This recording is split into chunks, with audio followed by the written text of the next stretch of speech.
안녕하세요. 사연에 빠지다의 DJ 민영입니다. 오늘 사연자는 복수만을 꿈꾸며 살고 있다는데요. 과연 어떤 사연인지 들어보시겠습니다. 오늘도 두 가지 사연 준비되어 있는데요. 끝까지 들어주실 거죠? 그럼 오늘의 사연 바로 시작할게요. 안녕하세요. 저는 30대 여자입니다. 사실 저는 몇 년 전까지만 해도 세상 물정이라고는 모르는 평범한 사회 초년생이었어요. 저는 원래 지방에서 할머니와 단 둘이서만 살았습니다. 부모님이 두 분 다 안 계셨거든요. 할머니에게 듣기로는 제가 아주 어릴 때 부모님이 이혼을 하셨대요. 그런데 하필이면 이혼하고 얼마 뒤 아버지께서 교통사고로 돌아가셨답니다. 그 이후로는 줄곧 할머니와 둘이 살았어요. 저는 세상에서 저희 할머니를 가장 사랑했습니다.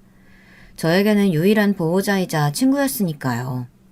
제가 대학을 졸업할 무렵 결혼하고 중국에서 살던 고모가 갑자기 할머니 댁에 나타났어요. 중국에서 남편과 이혼하고 어린 아들을 데리고 한국에 들어왔다고 하더라고요. 굴러온 덜이 박힌 돌 뺀다고 하잖아요. 딱 그 꼴이었습니다. 갑자기 나타난 고모는 저를 눈엣 가시처럼 여겼어요. 학교가 끝나고 아르바이트를 하느라 늦게 들어온 저를 위해 할머니가 밥상을 차려주시러 주방에 가시면 고모는 저를 데리고 방에 들어가 소리를 지르고 짜증을 냈어요. 너 지금 시간이 몇 시니? 학교 끝났으면 빨리빨리 들어와서 할머니 밥이라도 차려줘야지. 어이가 없었습니다. 할머니 딸인 본인도 있는데 왜 나한테 밥을 해라 마라인지 이해할 수 없었죠.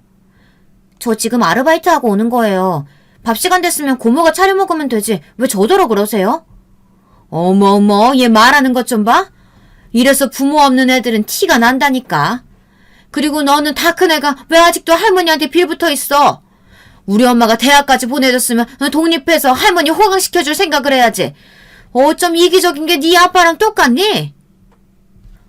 할머니네 집에서 살겠다고 왔으면 그냥 조용히 살면 될 일이지 갑자기 나타나서는 어떻게든 저를 쫓아내려고 했습니다. 자꾸 저더러 대학 졸업하면 취직해서 나가라는 소리를 했어요. 결국은 고모의 모진 구박을 버티지 못한 저는 서울로 올라오게 됐어요. 할머니와 헤어지는 건 너무 슬펐지만 어쩔 수 없었습니다. 고모 말대로 대학도 졸업했고 그 동네에서 젊은 제가 일할 만한 마땅한 일자리도 없었어요. 아르바이트만 해서는 할머니에게 효도는커녕 생활비조차 드릴 수 없으니까요. 그렇게 서울살이를 시작한 저는 일자리부터 찾았습니다. 돈이 급하다 보니 다른 건 보지도 않고 바로 근무할 수 있는 자리를 찾았습니다. 강남에 있는 골프장이었는데 전화나 받고 예약이나 받으면 되는 일이었어요. 비전이 있는 일은 아니었지만 그래도 돈이 필요하니 일하면서 새로운 일자리를 구해보자 싶었죠. 전화만 받고 안내만 하면 되는 일이라길래 만만하게 생각했는데 생각처럼 쉽지 않더군요.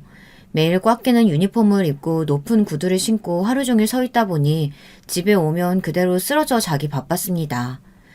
계획은 새로운 일자리를 구할 때까지만 일하려고 했는데 그 회사에서 꽤 오래 일했어요. 거기서 남편도 만났습니다. 남편은 제가 근무하던 골프장 대표의 친구였어요. 처음엔 남편에게 전혀 관심이 없었습니다.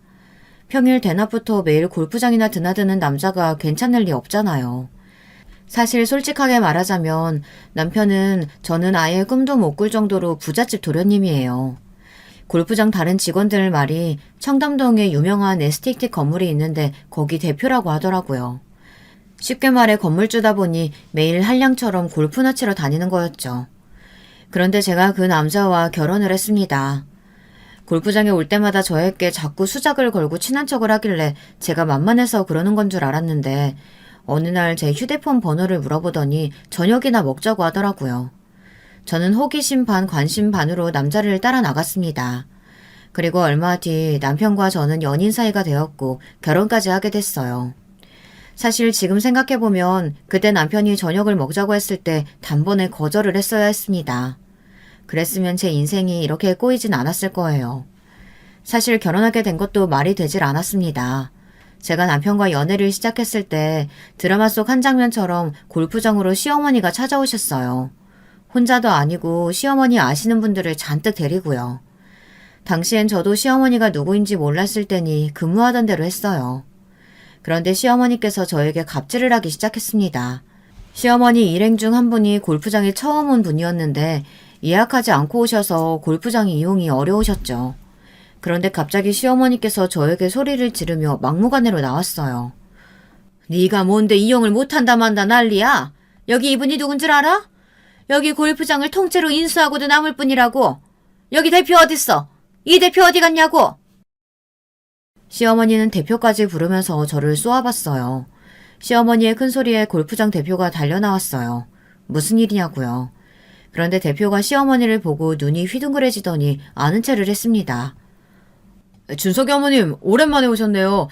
저희 직원이 뭘 잘 몰라서 실수했나 봐요. 바로 준비해드릴 테니까 조금만 기다려주세요. 대표 입에서 나온 이름은 바로 제 남편의 이름이었어요. 저는 깜짝 놀랐습니다. 지금 제 앞에 서 있는 분이 남자친구의 어머니였던 거니까요. 그때까지만 해도 저는 우연인 줄 알았어요. 그런데 알고 보니 시어머니께서 아예 작정을 하고 저를 보러 온 거였더군요. 이 대표가 우리 아들 친구라 내가 믿고 어려운 손님 모시고 온 건데 서비스를 이런 식으로 할 거야? 무슨 저런 애를 직원으로 써? 당장 잘라! 시어머니는 옆에 있는 일행들에게 저런 애한테는 본때를 보여줘야 한다면서 대표에게 저를 자르라고 난리를 쳤습니다. 저는 다른 걸 다 떠나서 제 남자친구의 어머니가 저렇게 몰상식하고 무식한 졸부의 모습을 하고 있다는 것이 충격적이었어요. 그뿐이 아니었어요. 시어머니는 처음부터 저에게 경고를 하기 위해 온 거였죠. 제가 퇴근할 시간까지 골프장에서 기다렸다가 퇴근하려고 하는 저를 불러서 본인의 차에 태웠습니다. 그러더니 저에게 한다는 소리가 경악스러웠죠. 내가 우리 아들이 지금까지 만난 여자애들 다 만나고 다녔지만 너는 최악 중에 최악이다. 대학도 지잡대 골프장에서 전화나 받는 것도 모자라서 어떻게 부모까지 없을 수가 있어? 시어머니는 이미 제 뒷조사까지 다 했더라고요. 제가 나온 학교랑 사는 곳, 가족관계까지 싹 다 말이죠. 저는 온몸에 소름이 돋았습니다. 너랑 한 공간에 앉아있는 건 오늘이 마지막이다. 내 말 무슨 말인지 알지? 좋게 말로 할 때 내 아들 옆에서 떨어져. 안 그러면 내가 너 서울 하늘 아래 발도 못 붙이게 살게 할 테니까. 당시에 남편이 돈 좀 있는 집 아들인 줄은 알고 있었지만 드라마에서나 봤던 장면이 제 앞에 펼쳐질 줄은 몰랐습니다. 시어머니는 돈 봉투만 저에게 안 던졌지 말로 가슴에 비수를 푹푹 쑤셨어요. 시어머니의 막말은 성공이었습니다. 원래도 저는 절대 주제 넘는 짓은 하지 않아요. 남편과 연애를 하면서도 이 남자와 결혼까지 할 수 있을 거라고는 애초에 기대도 하지 않았습니다. 조건도 조건이었지만 저는 그 정도로 남편을 사랑하지는 않았어요. 저는 시어머니를 만나고 돌아온 뒤 남편과 헤어지려고 했습니다. 그런데 도대체 어떻게 결혼까지 하게 됐냐고요. 얼마 뒤 제가 임신 사실을 알게 됐습니다. 임신 사실을 알게 된 저는 혼자 끙끙 앓다가 남자친구에게 말했어요. 그런데 남자친구의 반응이 꽤 놀라웠습니다. 아이씨 라고 한마디 내뱉고는 결혼하자고 하더군요. 그때 제 기분은 도저히 말로 설명할 수가 없어요. 결혼을 약속한 사이도 아니었고 예정에 없던 임신이었으니 남자가 놀란 거야 당연하지만 그때 남편의 표정은 딱 아이씨 똥 밟았네 였습니다. 저는 이대로 이런 남자와 결혼해서 사는 게 맞나 매일 밤 고민했어요. 하지만 방법이 없었어요. 남편과 헤어지게 되면 뱃속의 아이는 어떻게 해야 할지 답이 없었거든요. 당연히 제 아이니 낳아 키워야 하지만 자신이 없었습니다. 뱃속 아이를 아버지 없는 아이로 키우고 싶지는 않았거든요. 할머니께서 저를 금이야 오기야 길러주셨지만 사실 저도 부모 없이 자랐잖아요. 부모의 부재가 아이를 얼마나 힘들게 하는지 제가 가장 잘 알기 때문에 아이를 저처럼 자라게 할 수는 없었습니다. 저는 뱃속의 아이만을 생각하며 이를 악물고 결심했어요. 결혼해서 행복하게 살아보기로요. 그런데 제 인생은 참 이상해요. 순탄하게 넘어가지는 일이 없었습니다. 제 임신 사실을 알고도 시어머니는 끝까지 결혼을 허락하지 않았어요. 남편을 따라 청담동의 으리으리한 저택에 결혼 허락을 받으러 갔는데 저를 보자마자 시어머니는 들고 있던 찻잔을 바닥에 던졌어요. 내가 너 다시 볼 일 없게 하라고 했지? 그 염치 없는 얼굴을 들고 어떻게 또 내 앞에 나타나? 저는 무슨 대역죄인이라도 된 것처럼 거실에 고개를 푹 숙이고 서 있었어요. 시어머니의 차가운 눈빛이 너무 무서워서 도저히 눈을 마주칠 수가 없었습니다. 그래도 남편은 저와 아이가 걱정되기는 하는지 제 앞을 가로막고 섰어요. 엄마, 이제 좀 포기해. 그럼 내 새끼 임신한 여자를 나더러 버리기라도 하라는 거야? 아무리 돈밖에 모르는 엄마라도 양심은 있어야지. 뭐야? 이 멍청한 자식아. 어쩜 만나도 저런 년을 만나. 내가 사람들 보기 창피해서 살 수가 없다. 당신이야말로 작작 좀 해. 무식하게 컵이나 바닥에 던지고. 당신 좀 창피하다고 그럼 우리 집 핏줄을 버려? 괜히 나중에 후회할 짓 하지 말고 당장 애 배 나오기 전에 식부터 올려. 그래도 다행이었던 건 시아버지께서 핏줄을 아주 중요하게 여기신다는 겁니다. 시부모님께서는 자식이라고는 남편 하나뿐이다 보니 유독 더 손주가 생겼다는 사실에 기뻐하셨어요. 시아버지와 남편의 고집 덕분에 얼마 뒤 저는 식을 올리고 시댁에 들어가 살게 됐습니다. 어쩌다 보니 제가 청담동 며느리가 되기는 했지만 결혼식장에 들어가면서도 걱정이 많았어요. 정말 이런 식으로 결혼하는 게 맞나 싶어서요. 하지만 결혼식 날 할머니의 모습을 보고 더는 걱정하지 않기로 했어요. 제 결혼식의 속사정을 모르시는 할머니께서는 제가 부잣집에 시집간다고 마냥 좋아하셨거든요.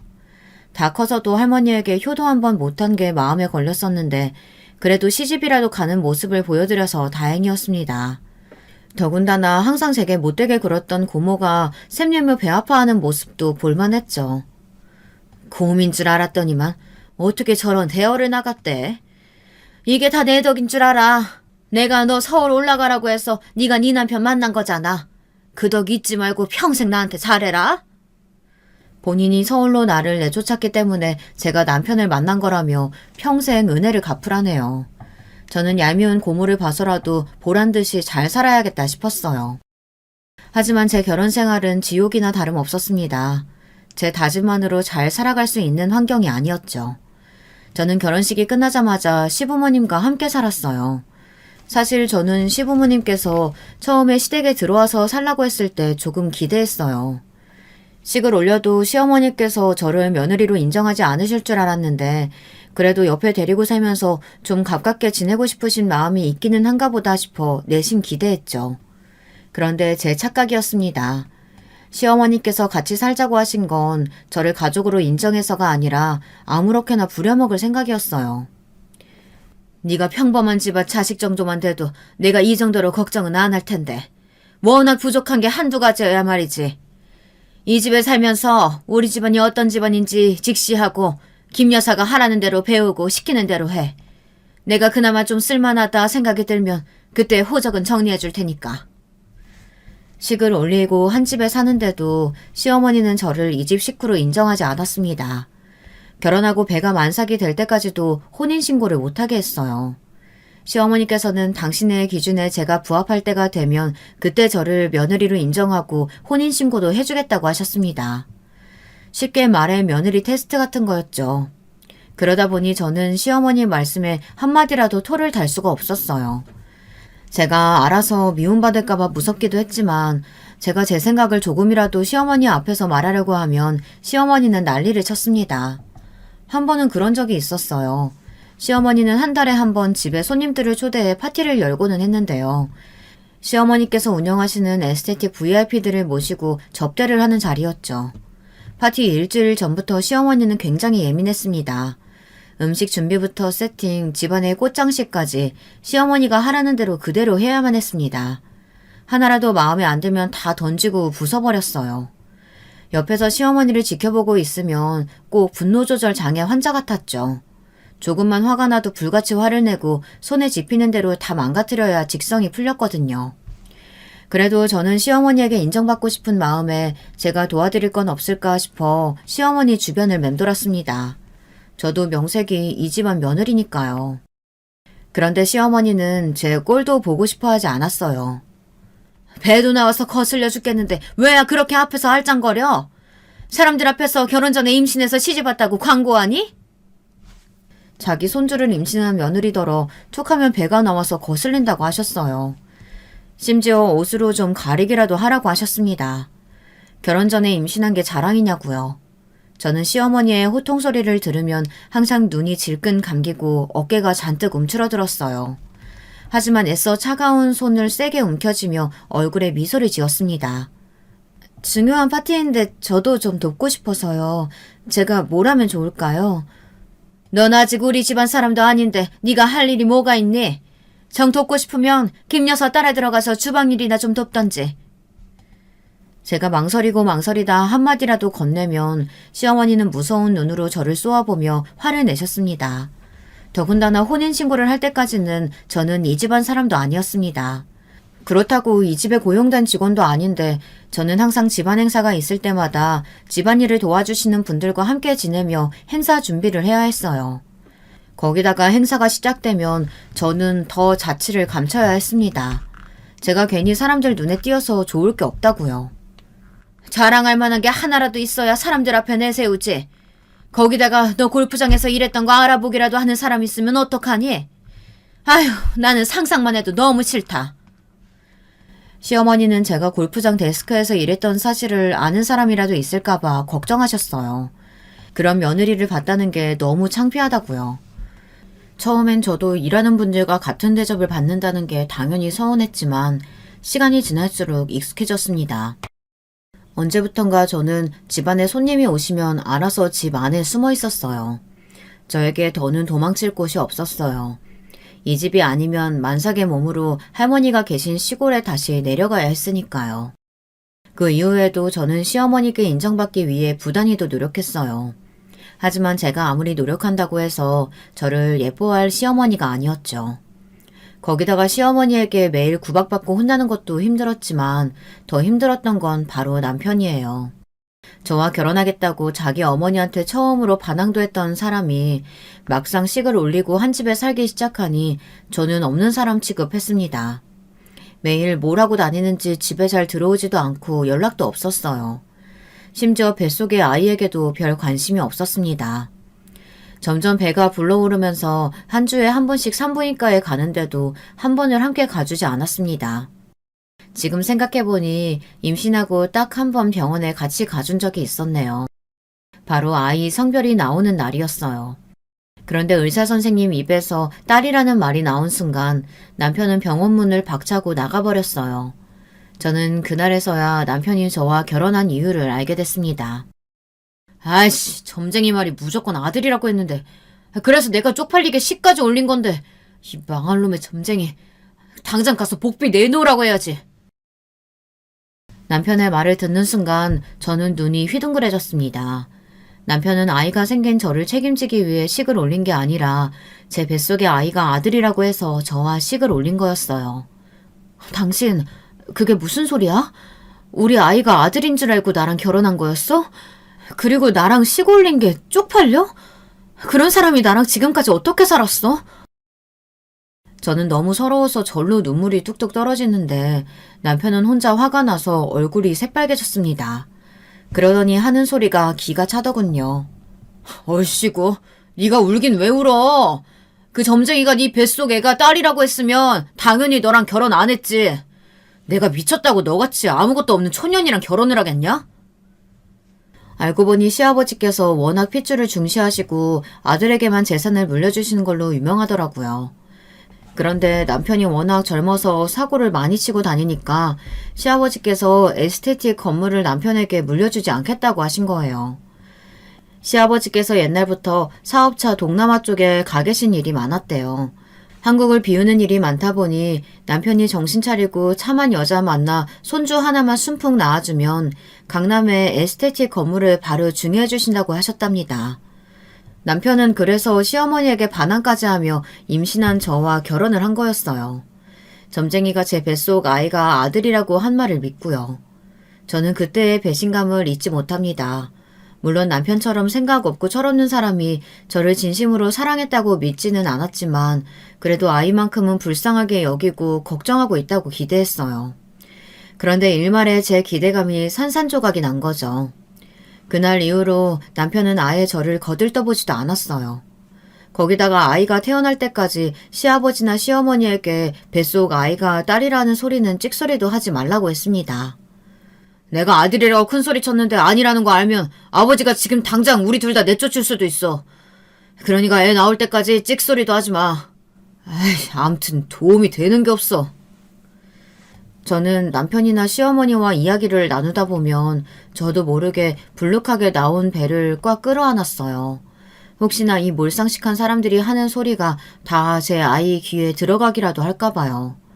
그리고 저는 더는 혼인신고를 미루면 안 될 것 같아 시아버지께서 한국에 잠깐 들어오셨을 때 선수를 쳤습니다. 조금 있으면 아이가 태어날 텐데 아직 혼인신고도 못했다고요. 시아버지가 동남아로 돌아가시고 나면 시어머니께 또 혼날 게 뻔했지만 저는 상관없었습니다. 이왕 일이 이렇게 된 거 제 아이를 위해 호적이 필요했어요. 괜히 바보처럼 멍하니 있다가 혼인신고나 아이 출생신고도 못하고 이 집에서 쫓겨나면 안 되니까요. 어차피 뱃속 아이가 딸이라는 사실은 남편도 숨기고 싶어하니 어쩔 수 없이 제 뜻대로 해줄 거라는 걸 알았습니다. 너희는 아직 혼인신고도 안 하고 뭐 했어? 우리 손주 나오면 바로 출생신고부터 해야 되니까 바로 가서 하고 와. 오기서 지금 당장 얘네 데리고 구청 가서 혼인신고부터 해줘. 시아버지의 성화에 못 이기는 척 저는 남편을 따라 혼인신고를 했습니다. 혼인신고를 하러 가는 내내 남편이 저를 쏘아보았지만 저는 애써 모르는 척 했어요. 어차피 이 집구석에서 사람 취급도 못 받고 사는데 저도 제 나름대로 살궁리는 해야 했으니까요. 역시나 시아버지께서 출국하시자마자 시어머니는 저를 붙잡고 따져 물었습니다. 이게 애 낳을 때 되니까 꼴에 아주 잔머리를 굴리는구나. 그런데 어쩌지? 네가 그래봤자 내 손바닥 위야. 시어머니는 콧방귀를 뀌시고는 혼인신고를 하고 나서도 저를 여전히 무시하셨어요. 저는 하루하루 말라갔습니다. 임신하고도 아이가 나올 때까지 채 7kg도 찌지 않았어요. 병원에서 이런 상태면 출산할 때나 아이를 낳고 난 후 산모 건강에 무리가 올 수 있으니 아이가 나올 때까지는 무조건 잘 먹어야 한다고 했습니다. 하지만 저는 마음 편하게 쉴 수도 먹을 수도 없었어요. 마치 죽을 날을 받아놓은 시한부 같았습니다. 제가 그토록 지키고 싶었던 아이가 태어나고 딸이라는 사실이 알려졌을 때 시부모님께서 저를 어떻게 대하실지를 생각하면 벌써 겁이 났습니다. 시어머니는 그럴 줄 알았다면 어떻게든 저를 내쫓으려고 하실 거예요. 그나마 제 편이었던 시아버지마저 마음이 돌아설 테니까요. 저는 임신한 내내 마음 졸이고 힘들어해서 그런지 출산일이 지났는데도 아이가 나오질 않았어요. 결국엔 유도분만으로 아이를 낳았습니다. 아이가 태어난 날 역시나 시댁 식구들은 아무도 병원에 오지 않았어요. 남편까지도 말이죠. 저는 너무 서러워서 도저히 할머니께도 연락을 할 수가 없었습니다. 제가 남편이나 시부모님께 미움을 받고 있다는 사실을 아시면 얼마나 속상해하실까 싶어서요. 퇴근하기 전날 고모와 함께 서울에 올라오신 할머니는 아이 얼굴만 보고 바로 내려가셨어요. 왜 벌써 내려가 할머니? 내가 서울에 호텔 예약해 줄 테니까 거기서 하루 쉬고 내일 또 아기 보러 와요. 아이고 올라오면서 너희 시부모님 만나기라도 할까봐 내가 얼마나 종종걸음으로 왔는데 할머니는 우리 아기 얼굴 봤으면 됐다. 너희 시부모님 오기 전에 얼른 갈 테니까 우리 공주님 밥 잘 챙겨 먹고 몸조리 잘해. 먹고 싶은 거 있으면 언제든 할미한테 전화하고. 할머니가 바로 보내줄게. 할머니는 병원에 오시지 않을 시부모님 눈치를 보느라 불이 나게 집에 내려가셨어요. 아이가 태어나고 나서부터 저는 전보다 더 유령처럼 지냈습니다. 아무도 저와 아이에게 관심이 없었어요. 저는 아랑곳하지 않고 씩씩하게 버티자 마음먹었습니다. 저에게는 거지 같은 시댁이고 남편이지만 아이가 자라면서 남편을 닮아가고 시부모님을 닮아가다 보면 핏줄이니 시부모님들도 아이만은 예뻐해 주실 거라 믿었어요. 그러던 어느 날이었습니다. 제가 아이를 낳은 지 얼마 되지 않았을 때 일이에요. 그날만 생각하면 저는 아직도 눈물이 펑펑 쏟아집니다. 시어머님께서 아침부터 저에게 호통을 치셨어요. 알고 보니 전날 밤 시어머니께서 저에게 피부과 예약을 잡아놓으라고 하셨는데 제가 깜빡하고 연락을 못했어요. 제가 신생아를 키우다 보니 낮이고 밤이고 애를 재우다 보면 시간 가는 줄 몰랐거든요. 그러다 보니 까마득하게 잊고 있었던 거죠. 그런데 시어머니는 예약이 된 줄 알고 피부과에 갔다가 예약이 안 되어 있어서 그냥 돌아오신 거예요. 시어머니께서 원래 그런 거에 좀 예민하세요. 특권의식이 있다 보니 본인이 가고 싶은 곳이면 어디든 다 프리패스로 들어가야 하는데 못하게 하면 굉장히 예민하게 굴었죠. 그날도 피부과에 갔다가 사람들이 다 있는 데서 예약이 안 됐다고 자기만 못 들어가게 한 거에 대해 자존심이 굉장히 상하신 거예요. 시어머니는 집에 돌아오자마자 저를 불러 고래고래 소리를 질렀습니다. 너는 도대체 집에서 아무것도 안 하고 팔자 좋게 노는 애가 그거 전화 한 통 하는 게 뭐가 어렵다고 못하니? 너 원래 하던 일이 전화 받고 예약하는 거였잖아. 이제 이 집에 좀 산다고 네 주제가 달라진 것 같아? 그래서 이제 예약하는 일도 못하는 거냐? 어머니 죄송합니다. 제가 요즘에 잠을 통 못 잤더니 정신이 나갔었나 봐요. 금방 다시 예약할게요. 이게 사람을 놀리나? 내일부터 김원장 휴가라고 내가 오늘 꼭 예약하라고 했잖아. 너 설마 이거 일부러 그런 건 아니니? 나 약 먹이려고? 너 안 되겠다. 너처럼 정신 못 차리는 애는 한번 제대로 혼나봐야 돼. 너 핸드폰 내놔. 당분간 너 외출도 하지 말고 집에만 있어. 이게 다 나 엿먹인 벌이야. 어머니 말도 안 돼요. 핸드폰 주세요. 저는 시어머니에게 잘못했다고 사정사정을 했지만 씨알도 먹히지 않았습니다. 시어머니는 제 핸드폰을 가지고 가 일주일 동안 주지 않았어요. 거기다가 일주일 동안 외출까지 못하게 했습니다. 저는 일주일 내내 집안에서 아이와 둘이서만 지냈어요. 시어머니의 행동이 과하다 싶어 남편에게 계속 이야기했는데 남편은 전혀 제 말을 들어주지 않았어요. 오히려 그런 저를 귀찮아했습니다. 우리 엄마 한번 열받으면 말 안 통하는 거 몰라?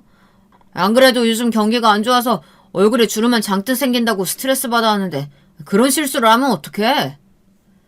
남편은 전혀 제 뜻을 이해하지 못했습니다. 어쩌면 애초에 저를 신경 쓰지 않은 건지도 모르겠어요. 제가 시어머니에게 어떤 대접을 받든 어떤 취급을 받든 전혀 관심이 없었죠. 그런데 하필이면 그 사이에 생각지도 못한 일이 벌어졌어요. 할머니께서 갑자기 쓰러지셔서 응급실에 가게 됐던 거죠. 그리고 그날 새벽 응급실에서 할머니는 돌아가셨습니다.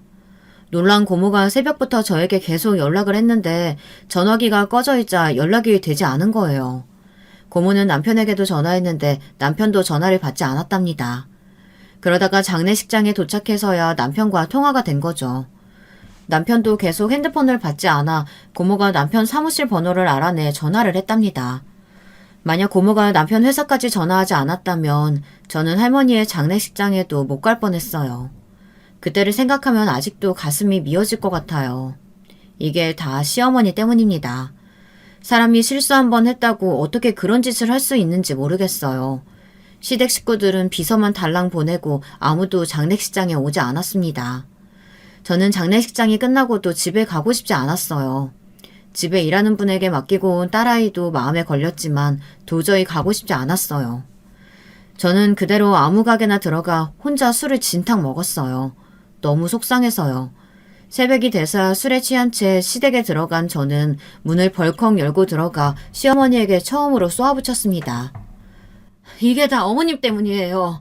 어머님이 하신 말도 안 되는 행동 때문에 제가 할머니 임종도 못 지켰다고요. 저한테 할머니가 어떤 의미인지 아세요? 저게 정신이 나갔네. 네가 지금 여기가 어디라고 이 새벽에 들어와서 추태야. 내가 네 할머니가 어떤 의미인지까지 알아야 하니? 야, 너 지금 뭐 하는 거야? 너 술 먹었어? 술에 취해 제가 소리를 지르자 시어머니는 어이가 없다는 듯 저를 흘겨보고 계셨고 옆에 있던 남편이 놀라서 저를 말렸어요. 이거 나도 참을 만큼 참았어. 매일 노예처럼 부려먹고 구박하는 집구석에서는 더는 못 살겠어. 나 지금 당장 내 아이 데리고 나갈 거니까 그런 줄 아세요. 저도 모르게 속에 있던 말이 불쑥 튀어나오고 말았습니다. 결혼하고 지금까지 이 집을 벗어나고 싶다는 생각은 내내 했지만 참고 참았어요. 참아야 했으니까요. 그런데 제 말에 시어머니의 인미가 실룩거리더니 바짝 올라갔습니다. 더는 제 인생에 할머니께서 갑자기 돌아가신 것처럼 말도 안 되는 일은 벌어지지 않을 줄 알았는데 아니었습니다. 잠시 후 더 믿기지 않는 일이 벌어졌어요. 제 말에 시어머니는 소리까지 내며 크게 우셨습니다. 그러더니 저에게 다가와 저를 꼭 안아주더군요. 생각지도 못한 시어머니의 행동에 저는 순간 놀라서 어깨가 절로 움츠러들었어요. 그런데 그때 시어머니께서 제 귀에다 대고 속삭이는 소리에 저는 온몸에 소름이 돋았습니다. 아주 잘 생각했어. 네가 드디어 좀 내 마음에 드는구나. 시간 끌 거 없이 지금 당장 내 집에서 네 딸 데리고 나가.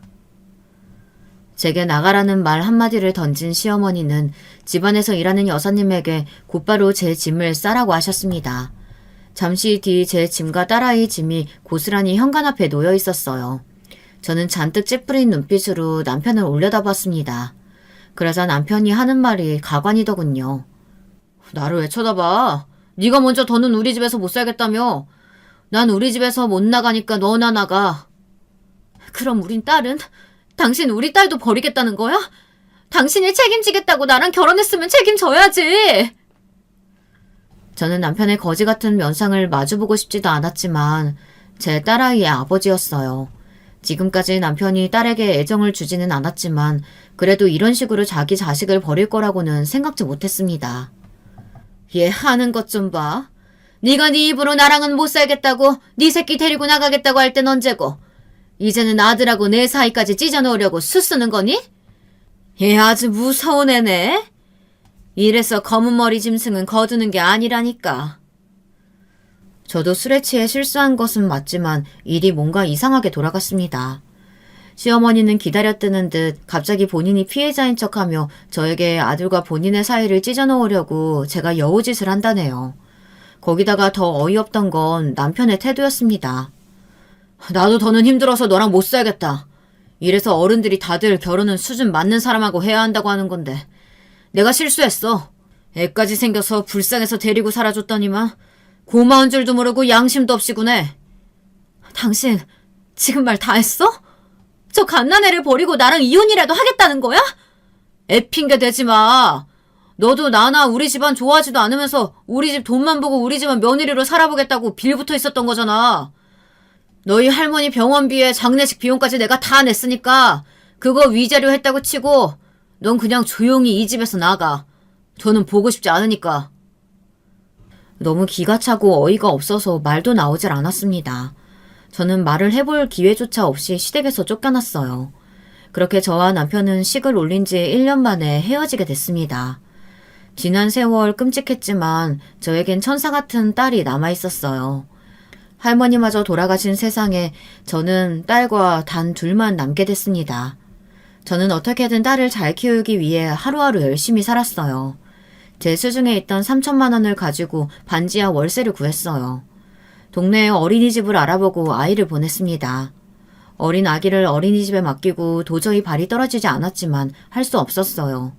아이와 먹고는 살아야 하니까요. 저는 백화점 판매직으로 근무했어요. 근무 시간에 비해 월급이 적지 않았거든요. 물론 힘든 순간도 많았습니다. 아이를 혼자 키우다 보니 남편에게 찾아가 위자료나 양육비라도 달라고 사정이라도 하고 싶은 순간이 굴뚝 같았지만 저는 꾹 참았습니다. 그런 거지 같은 인간들과는 더는 엮이고 싶지 않았어요. 혼자 나와서 아이와 둘이 살다 보니 형편은 넉넉하지 않아도 마음이 이렇게 편할 수가 없었어요. 왜 내가 진작 나오질 않았을까 후회마저 되더군요. 그런데 얼마 뒤 믿기지 않는 일이 벌어졌습니다. 백화점에서 일하고 있는데 어린이집에서 연락이 왔습니다. 아기가 계속 음식을 토하고 어디가 안 좋은지 계속 몸을 웅크리고 운다고요. 저는 걱정이 돼서 같이 일하는 직원에게 양해를 구하고 곧장 어린이집에 가서 아이를 데리고 병원에 갔습니다. 아무래도 뭔가 잘못 먹은 것 같아 동네 소아과에 갔는데 병원에서 이상한 소리를 했어요. 아이의 심장 소리가 좋지 않다고 큰 병원에 가보라고 하더라고요. 그 순간 저는 하늘이 무너지는 것 같았습니다. 아이를 키우다 보면 당연히 아플 때도 있지만 큰 병원에 가라고 하니 겁이 덜컥 나더라고요. 저는 마음을 가다듬고 그 길로 바로 택시를 타고 대학병원에 가서 검사를 받았습니다. 그런데 믿기지 않는 일이 벌어졌어요. 제 딸아이가 선천적으로 심장기형 질환을 타고났다네요. 우리나라에서 많지 않은 희귀병인데 곧바로 수술을 받아야 한다고 했습니다. 바로 수술을 받지 않으면 위험할 수도 있다고요. 이쯤 되니 제가 전생에 죄를 지어도 아주 큰 죄를 지었구나 싶었어요. 사람 인생이라는 게 이렇게 꼬이고 꼬일 수가 있나요? 저는 딸아이의 병증에 대해 알고 난 뒤 병원 화장실에 들어가 펑펑 울며 제 머리를 세게 때렸습니다. 이게 팔자 더러운 저 때문에 일어난 일인 것 같아서요. 하늘도 무심해요. 부모가 없이 살아온 제가 안쓰럽지도 않은지 이제는 하나뿐인 자식마저 빼앗아가려고 하시니까요. 저는 정신 바짝 차리고 백화점부터 그만뒀습니다. 지금 당장 딸아이를 살리는 게 급했으니까요. 우선 수술 날짜부터 잡고 병원에 입원했어요. 그때 제 머릿속에 딱 한 가지 생각만 있었습니다. 우리 딸을 살려야 한다는 마음뿐이었죠. 하지만 현실이라는 건 언제나 잔인합니다. 수술비도 간신히 마련했는데 수술이 끝나고 나니 그때부터 병원비가 말도 안 되게 불어났어요. 비급여 주사 비용이 몇백만 원은 넘는 것도 있었어요. 결국은 집 보증금까지 빼서 다시 병원비로 냈는데도 입원 기간이 길어지니 병원비를 감당할 수가 없었어요. 더군다나 제가 24시간 아이 옆에 붙어 있어야 하니 일도 할 수 없었죠. 저는 어쩔 수 없이 자존심이라는 자존심은 다 버리고 시댁에 찾아갔습니다. 그리고 바닥에 무릎을 꿇고 시어머니에게 사정했어요. 딸아이가 아픈데 병원비가 없다고요. 제발 좀 도와달라고 머리 숙여 빌었습니다. 어머님, 지금까지 제가 다 잘못했어요. 제발 병원비 좀 보태주세요. 어머니 하나뿐인 소녀잖아요. 지금 수술하고 주사로만 간신히 연명하고 있어요. 그 주사 못 맞으면 우리 아기 죽어요. 제발요. 어머, 얘 지금 뭐라는 거야? 걔가 왜 내 손녀야? 네 딸이지. 그러게 애 좀 잘 키우지. 보란듯이 잘 살겠다고 나가놓고는 어떻게 했길래 애를 이 지경으로 만드니? 난 너한테 줄 돈 10원 한 푼도 없으니까 괜한 짓 하지 말고 썩 꺼져. 사람의 탈을 쓰고 어떻게 저렇게 사악한지 모르겠습니다. 병원비가 힘들면 주사 비용이라도 몇백만 원만 좀 빌려달라고 애원했는데 시어머니는 저를 내쫓았어요. 저는 그대로 시댁에서 쫓겨나 한참을 그 앞에서 울었습니다. 그런데 그때 시댁에서 일하시는 김 여사님이 나오셨어요. 안에서 저와 시어머니의 이야기를 다 들으셨는지 제가 안쓰러우셨나 봅니다. 이 돈 얼마 안 되는데 아이 병원비에 보태서 써요. 도저히 내가 눈물이 나서 이대로는 못 보내겠어. 무슨 일 있으면 나한테 꼭 전화해요. 알았죠? 저는 김 여사님이 주신 봉투를 들고 얼마나 울었는지 몰라요. 결혼하고 시댁에서 한 1년 저를 본 게 다인 분도 제가 안쓰러워 가진 돈을 다 빌려주시는데 자기 손녀가 죽게 생겼다는데도 눈 하나 깜빡 안 하는 시어머니가 악마처럼 느껴졌죠. 유리 아빠는 아직 그 회사에서 일하죠? 저번에 보니까 핸드폰 번호가 바뀌었던데 혹시 그 사람 번호 좀 알 수 있을까요? 사실 시댁에 오기 전에 남편에게 계속 전화를 했어요. 워낙 상황이 급하다 보니 거지 같아도 남편에게 부탁하려고 했거든요. 그런데 김 여사님이 하시는 말씀이 놀라웠습니다. 어머, 몰랐어요? 유리 아빠 조금 있으면 재혼할 것 같아요. 그새 여자를 언제 만났는지 요즘 사귀는 여자 데리고 집에 자주 와. 사모님도 되게 마음에 들어하는 눈치고. 괜히 연락해서 또 상처받지 말고 유리 살리는 데만 신경 써요. 남편이 재혼을 한답니다. 새로 만난 여자가 외국에서 공부하다 온 수재에다가 집안도 되게 좋다네요. 그래서 시어머니께서 슬슬 재혼을 시키려고 준비 중이래요. 그 소리를 듣는데 제 가슴은 산산이 찢기는 것 같았습니다. 이 집을 나와 제가 딸아이와 고군분투하고 있는 동안 남편은 아주 잘 먹고 잘 살고 있었어요. 저는 마음은 아프지만 신경 쓰지 않기로 했습니다. 이게 제가 선택한 인생이니까요. 남편이 밉고 싫었지만 김 여사님 말대로 지금 당장은 아이를 살리는 데만 신경 써도 모자랐어요. 그렇게 시간이 흘러 딸아이는 1년 넘게 버티고 하늘나라로 갔습니다. 두 번째 생애를 얼마 남기지 않고 가버렸습니다. 그 정도를 버틴 것도 병원에서는 기적이라고 했어요. 사실 수술이 끝났을 때 경과가 좋지 않아 6개월도 버티기 힘들 거라고 했어요. 그런데 제 딸은 1년이나 넘게 제 곁에 있어줬어요. 몇백씩 하는 비급여 주사를 계속 맞으면서 버틸 수 있을 때까지 버텼거든요. 그 병원비를 어떻게 다 감당했느냐고요. 저도 지금 생각하면 정말 신기합니다. 제가 매일 밤 하늘을 원망한 게 효과가 있었는지 하늘에서 제게 작은 선물을 하나 보내줬어요. 시어머니에게 거부당하고 김 여사님에게 받은 봉투를 받아 병원으로 향하는데 뜬금없이 고모에게 연락이 왔어요. 저희 친어머니가 나를 찾아왔다고요. 저는 전혀 몰랐는데 친어머니는 좀 있는 집 아가씨였답니다.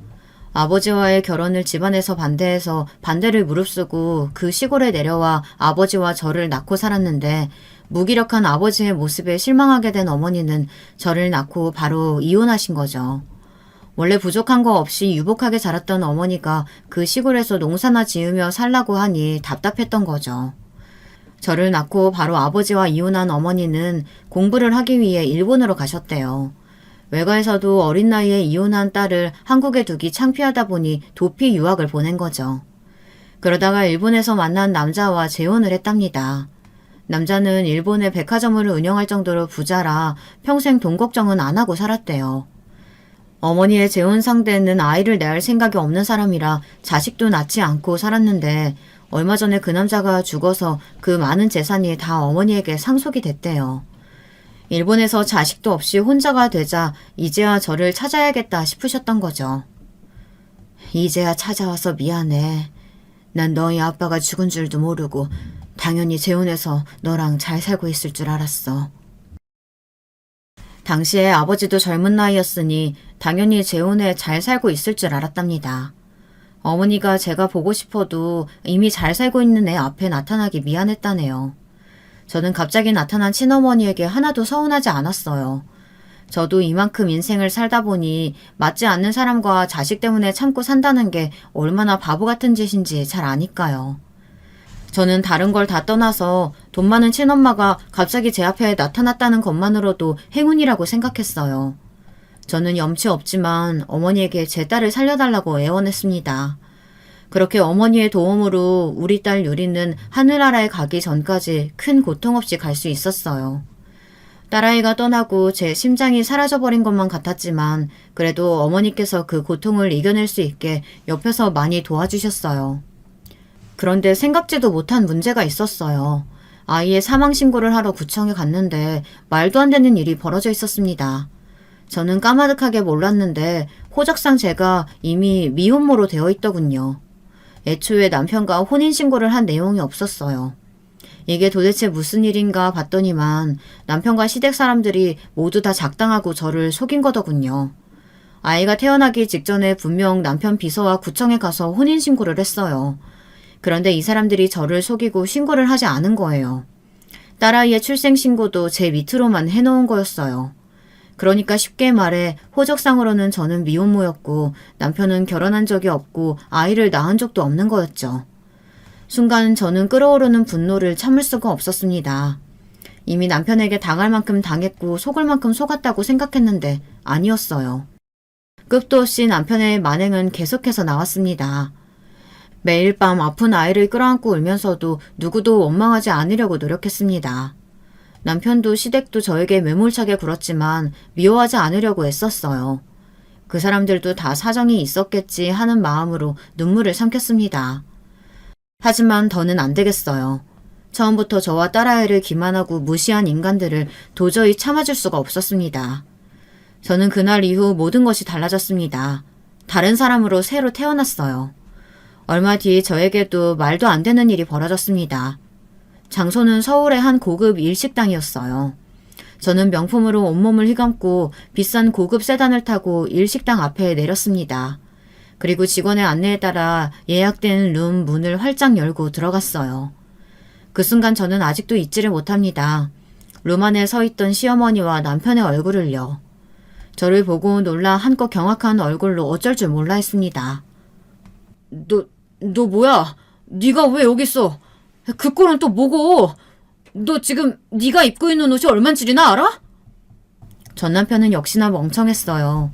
상황 파악이라는 걸 할 줄 몰랐죠. 지금 내 딸한테 뭐 하는 거야? 당장 사과해. 얘는 앞으로 내 뒤를 이어 우리 백화점을 이끌어이라고. 뭐라고요? 얘는 분명 부모 없이 할머니 손에서 컸는데? 시어머니의 눈동자는 세차게 흔들렸습니다. 정말 무례하네요. 아무래도 이번 계약은 없던 걸로 해야겠어요. 아닙니다. 저희가 실언을 했네요. 죄송합니다. 세상에 이런 인연이 다 있네요. 저와 이 사람은 한때 부부였던 사이예요. 장모님, 처음 인사드리겠습니다. 연신 눈치를 살피던 전 남편은 에라 모르겠다 싶었는지 허리를 숙이고 90도로 어머니께 인사를 드렸어요. 뭐? 장모님? 내가 윈이 장모야. 거지 같은 게 어디서 주제도 모르고. 이게 다 어떻게 된 일이냐고요? 어머니가 아니었다면 저는 복수를 해낼 수 없었을 거예요. 딸 유리의 사망 신고를 하면서 알게 된 사실에 분노한 저를 보고 어머니께서 도와줬어요. 먼저 시어머니가 운영하는 에스테틱에 어머니 백화점 직원이 슬쩍 연락을 넣었습니다. 일본에서 제품이 좋다는 소문을 들었다고 백화점에 입점시키고 싶다는 정보를 슬쩍 흘렸죠. 요즘 에스테틱 상황이 좋지 않다는 걸 저는 잘 알고 있었기 때문에 시어머니가 바로 덥석 물 줄 알았어요.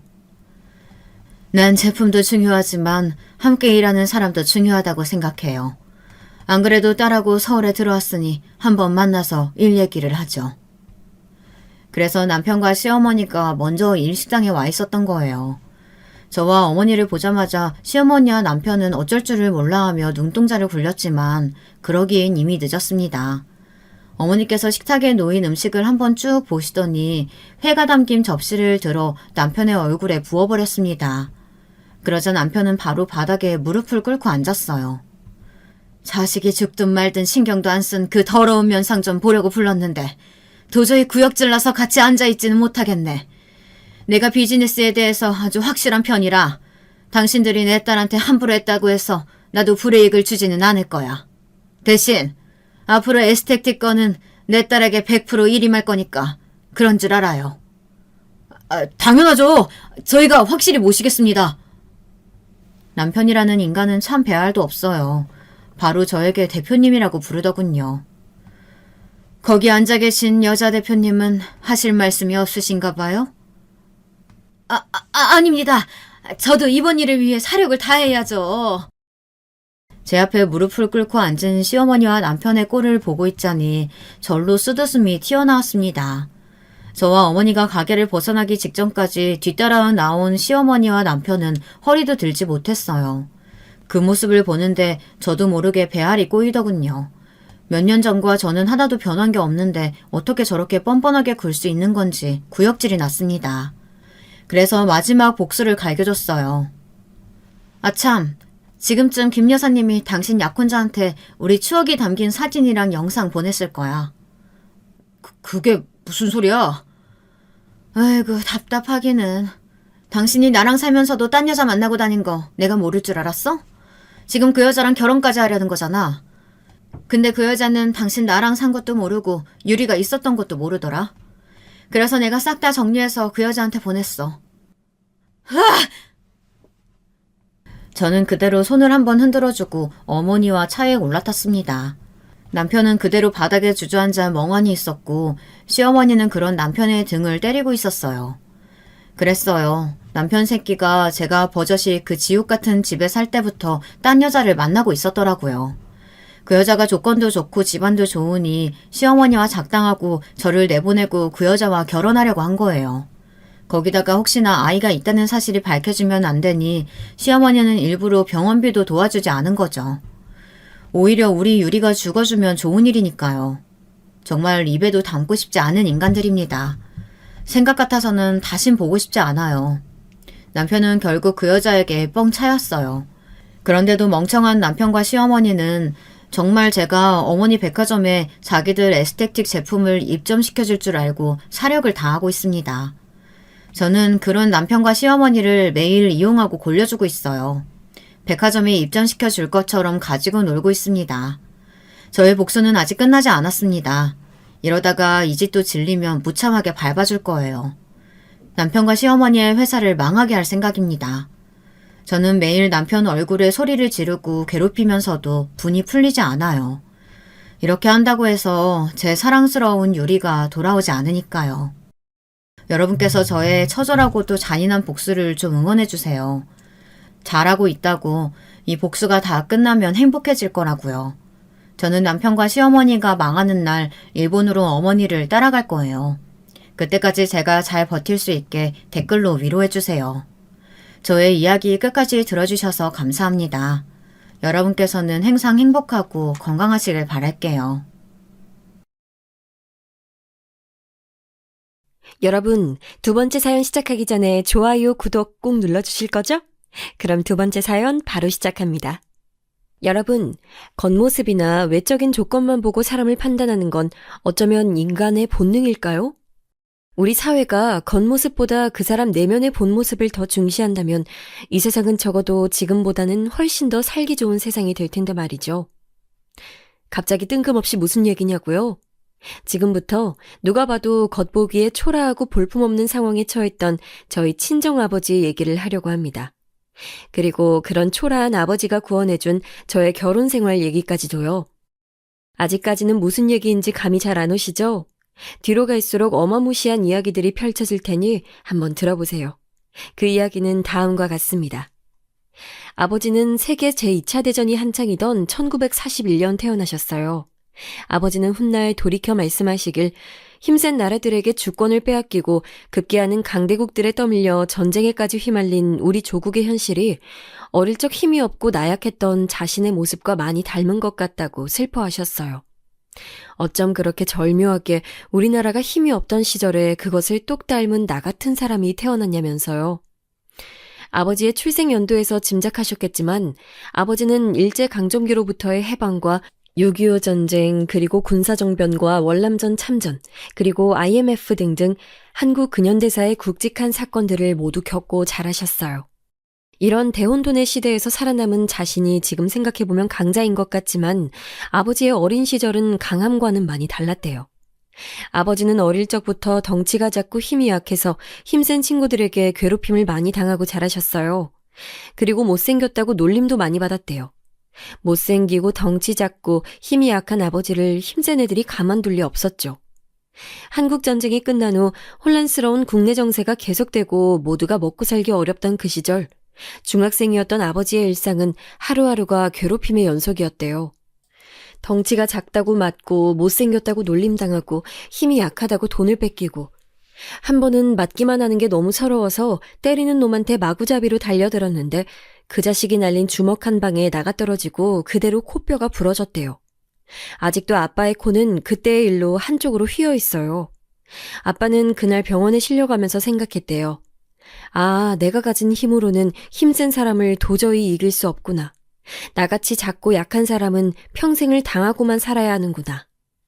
그때가 중학교 2, 3학년 즈음이었다고 하는데 이제 막 사춘기가 된 아이가 깨달은 세상치고는 너무 참혹하지 않나요? 작고 연약하고 볼품없는 외모를 지닌 아버지가 세상을 살아가기엔 너무도 힘겨웠대요. 그래서 아버지는 그때부터 열심히 공부만 하셨어요. 힘이 약한 자기가 이 세상에서 살아남는 방법은 열심히 공부해서 성공하는 방법밖에 없다고 생각하셨대요. 그렇게 아버지는 이름만 대면 누구나 알만한 명문대학에 입학을 하셨고 그날로 온 집안은 잔치가 났지요. 신기하게도 좋은 대학에 들어가고 나니까 처음 통성명할 때만 해도 아빠의 볼품없는 외모에 약간 무시하는 듯한 태도를 보이던 사람들이 아버지가 나온 대학을 얘기하면 태도가 바로 달라지더래요. 그래서 지금 돌이켜보면 철이 없지만 아버지도 그때는 어렸으니까 은근슬쩍 학벌을 자랑하기도 했다고 해요. 아버지의 그런 조건을 보고 다가오는 여학생들과 데이트도 해보고요. 그러다가 어느 순간 회의감이 들었대요. 나를 어릴 적 괴롭히던 애들이 가진 것도 힘이었다면 내가 가진 이 학벌이라는 것도 일종의 힘이다. 내가 이것을 과시하고 산다면 나를 괴롭히던 그 못된 놈들이랑 다른 게 무엇일까 하는 생각이 들면서 이제 허세는 그만 부리고 열심히 공부해서 쌓아온 이 지식으로 좀 더 의미 있는 사회적 성공을 이루고 싶다고 생각하셨대요. 그렇게 아버지는 다시 시작하는 마음으로 군대에 입대하셨어요. 얼른 군복무를 마치고 졸업을 해서 자기 사업을 하시겠다면서요. 앞서 말씀드렸듯이 아버지가 군복무를 하시던 시절엔 그 유명한 베트남 전쟁 파병이 있던 때였습니다. 아버지가 있던 부대 역시 파병에 나설 인원을 모집했는데 어릴 적 괴롭힘만 당하고 살았던 아버지는 어릴 적 연약하기만 했던 자신이 지금은 어려움에 처한 나라에게 도움을 줄 수 있는 가치 있는 사람이 될 수도 있겠다는 기대감에 뒤도 안 돌아보고 파병을 자원하셨대요. 그렇게 파병된 베트남 땅은 기대했던 현실과는 많이 달랐다고 합니다. 파병 후 며칠이 지나고 항구에서 부대로 이동하는데 베트콩 게릴라군이 나타나서 기관총을 쏘아대고 수류탄을 날리는가 하면 겁먹은 아군이 마구잡이로 쏜 총알에 동료가 맞기도 했대요. 어디 그뿐인가요? 베트남의 밀림에 의해 사건에 비하면 3배쯤 더 무서웠대요. 특히나 야간에 밀림을 행군할 때는 어디서 나타날지 모르는 게릴라군의 습격에 대비하며 40kg이 넘는 군장을 메고 후레쉬도 켜지 못하고 축축한 밀림을 지나와야 했던 적도 있고, 그러다 보면 커다란 뱀도 한 번씩 마주치는데 전우들 사이에선 야, 넌 뱀이 무섭냐 베트콩 놈들이 무섭냐 하는 말이 늘 오갔다고 해요. 그럴 때마다 아버지는 야, 베트콩이고 뱀이고 쏴 죽이면 그만이지만 나는 오늘 보급이 안 올까가 제일 무섭다 라고 대답하셨다고 해요. 실제로 보급로가 공격을 받아 3일이 넘게 보급을 받지 못해 다 같이 굶은 적이 있는데 이미 한국전쟁의 참삭을 겪어보신 아버지는 그 3일만 생각하면 아직도 몸살이 난다고 하셨어요. 그렇게 힘들었던 베트남 파병 생활을 다행히 아무런 부상 없이 마치고 귀국해서 무사히 전역을 하신 아버지는 잠시 쉴 틈도 없이 대학의 남은 학기를 마치고 군생활 동안 모아놓은 돈과 동네에서 장사를 하셨던 할아버지 할머니에게 약간의 도움을 받아 자신만의 사업체를 차리셨습니다. 아버지가 하셨던 사업은 섬유 수출 사업이었어요. 60년대부터 상승곡선을 그리던 한국의 수출 강세가 70년대에 들어서는 아버지가 하셨던 섬유 수출 사업과 맞물리면서 엄청난 성공을 거두었어요. 어떤 해에는 그렇게 수출 확대의 공로를 인정받아 대통령 표창을 받기도 하셨어요. 어릴 적 힘센 친구들에게 맞고만 다니던 볼품없던 아이가 이제는 대한민국의 당당한 수출 여군으로 발돋움한 것이죠. 아버지와 엄마는 아버지의 사업이 막 상승가도를 탈 무렵 주변 어른들이 제안한 맞선을 통해 만나셨어요. 외할아버지, 외할머니 댁에서는 아버지를 아주 마음에 들어 하셨고 엄마도 아빠가 겉보기와 다르게 내실이 깊은 사람 같다며 금세 마음을 열었고 머지않아 두 분은 결혼을 하게 됐죠. 그렇게 태어난 외동딸이 바로 접니다. 성공한 사업가인 아버지 밑에서 자란 저는 아무런 부족함 없이 누리고 싶은 것은 다 누리고 자랐습니다. 제가 태어나 자라던 학창시절만 해도 사실 대한민국이 지금처럼 잘 살진 않았고 여러모로 경제적으로 어려운 환경이 많았던 것도 사실인데 다행히도 저는 그런 것들을 전혀 느끼지 못하고 자랐어요. 그 점은 정말 축복이라고 생각합니다. 그렇게 무난하게 대학까지 입학을 해서 어느새 졸업을 할 때가 됐고 그때 즈음에 혼사 자리가 들어왔어요. 상대 집안은 시아버지 되실 분이 전도 유망한 재선 의원이시라고 했어요. 업계에서 입지가 탄탄했던 아버지와 저희 집안을 계속해서 눈여겨보고 있다가 혼기가 찬 자신의 아들과 사돈을 맺자고 제안해 온 것이지요. 아버지는 그 시절 흔하게 행해지던 정경유착의 한 형태로 보고 처음에는 혼사 자리를 거절하셨는데 계속된 상대 집안의 요청에 아버지는 저의 의사를 물어오셨어요. 세상 물정 아무것도 몰랐던 저는 그저 결혼을 한다는 것이 신기하기도 하고 계속해서 제안을 해오는 것은 그만큼 우리 집안의 위치가 사회적으로 인정을 받았다는 생각도 들어서 일단 남편 될 사람은 한번 만나는 보겠다고 했습니다. 맞선 자리에서 처음 만난 남편은 너무나 젠틀하고 교양 있는 청년이었습니다. 어렸을 적부터 아버지로부터 가정교육을 엄격하게 받고 자라 항상 사람을 대할 때 조심스럽다고 했어요. 그 시절 흔치 않았던 해외 유학파에 국내 굴지의 대기업에서 차근차근 입지를 쌓아가던 인재였어요. 머지않아 회사를 나와 자기 회사를 차릴 거라고도 했어요. 저는 그때까지 남자는 사귀어 본 적도 없었는데 결혼을 하자고 다가오는 이렇게 괜찮은 남자가 눈앞에 있으니 그날로 집에 돌아가 아버지한테 결혼을 하겠다고 했어요. 아버지는 무언가 망설이시는 듯 했지만 그래도 제가 결혼을 하겠다고 하니 수락을 하셨어요. 그렇게 올린 결혼식은 정말 화려했습니다. 정재계에서 꽤나 이름 있는 양가의 손님들이 많이 오셔서 큰 축복 속에 결혼을 올렸거든요. 제 인생을 이제껏 어려움 없이 무난하게 잘 살아왔던 것처럼 앞으로의 인생도 그렇게 흘러갈 것만 같았습니다. 하지만 그런 저의 기대는 결혼한 지 몇 년이 지나지 않아 산산이 무너지고 말았습니다. 사실 신혼 때와 결혼 초기의 남편은 크게 문제없는 사람이었습니다. 준비하던 회사에 법인을 설립해 성실하게 운영을 해나갔고 야근과 회식이 잦긴 했지만 남편감으로서의 큰 문제를 일으켰던 적은 없었어요. 다만 한 가지 꺼림칙했던 것은 계속해서 아버지 사업에 관심을 보였고 점점 구체적으로 아버지의 재산에 관해 묻기 시작했습니다. 그러다가 점점 본색을 드러내기 시작했는데 그것은 다음과 같습니다. 처음엔 은근슬쩍 시아버지 정치활동에 자금이 필요하다는 얘기를 슬며시 꺼내곤 했었는데 나중엔 그것을 점점 노골적으로 표현을 하더니 나중에는 대놓고 장인어른께 아버지 정치 후원의 명목으로 도와달라고 요청을 하더군요. 저는 이 사람이 이러려고 나랑 결혼을 한 걸까 하는 불쾌한 생각이 들었지만 그래도 남편인데 그 정도 도움 요청은 아버지에게 해볼 수 있을 것 같아서 아버지께 사실 그대로를 전달했습니다. 그러나 아버지는 이제야 올 것이 온 것 같다며 긴 탄식을 내뱉었습니다. 사실 시아버지는 남편을 통해서가 아니고서도 이래저래 은근슬쩍 아버지에게 그런 요청을 저모르게 해오셨었나 봐요. 아버지는 그런 요구들을 잘 돌려 거절을 하다가 이제는 딸인 저를 통해서까지 전달을 받게 되니 이제야 올 것이 왔다고 말씀을 하신 거예요. 아버지는 제게 연신 미안하단 말씀만 하시면서 방법을 찾아보겠다고 했어요. 미안하다, 내 딸. 아빠가 미안해. 아빠가 힘이 없어서 정말 미안해. 저도 미안해하시는 아버지를 보며 마음이 편치 않았어요. 아버지는 이때가 유난히 힘들었던 건 돈을 마련하고 전달을 하는 일보다 어릴 적 힘센 친구들에게 괴롭힘을 당하던 트라우마가 떠올라서였다고 했어요.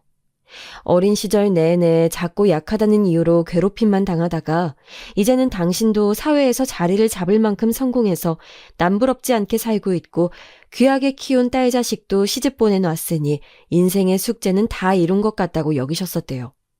더 이상 힘이 없고 초라하다고 하여 괴롭힘을 당하는 삶을 살지 않아도 될 것이라고 생각했다면서요.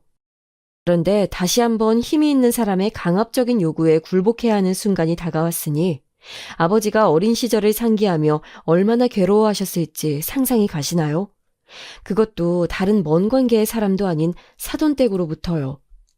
저는 계속해서 미안하다는 말만 반복하시는 아버지에게 되려 제가 죄송해서 더 이상 아무 말도 할 수 없었어요.